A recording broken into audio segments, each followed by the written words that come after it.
थोड़ा नरम पड़े हैं नेतन्याहू के तेवर। लेबनान से बातचीत के लिए नेतन्याहू तैयार हो गए। लेबनान सरकार से बातचीत के आदेश दिए।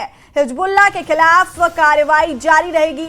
मीडिया रिपोर्ट बता रही है कि अगले हफ्ते वॉशिंगटन में इजराइल लेबनान के बीच बातचीत की शुरुआत हो सकती है।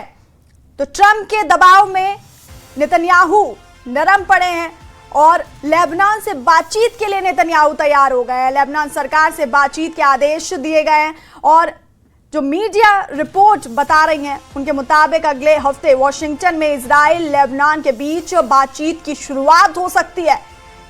और इस दौरान नेतन्याहू ने यह साफ कहा है कि हिजबुल्लाह के खिलाफ कार्रवाई जारी रहेगी। तो जहां ईरान अमेरिका में सीजफायर का ऐलान हुआ, लेकिन इजराइल लगातार लेबनान पर हमले कर रहा था, जिसके बाद ट्रंप के दबाव में नेतन्याहू के तेवर नरम पड़े और नेतन्याहू लेबनान से बातचीत के लिए तैयार हुए हैं। लेबनान सरकार से बातचीत के आदेश दिए गए, लेकिन हिजबुल्लाह के खिलाफ कार्रवाई जारी रहेगी, ये साफ किया गया है। मीडिया रिपोर्ट बता रही है कि अगले हफ्ते वॉशिंगटन में इजराइल लेबनान के बीच बातचीत की शुरुआत हो सकती है। אני מבקש לומר לכם, אין הפסקת אש בלבנון.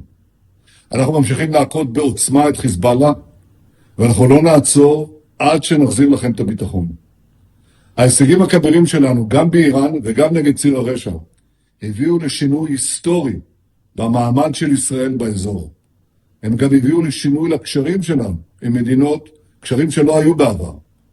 לאחר פניות חוזרות ונשנות של ממשלת לבנון לפתוח איתנו במשא ומתן לשלום, אני הנחיתי אמש בקבינט לפתוח במשא ומתן ישיר עם לבנון כדי להשיג שני יעדים.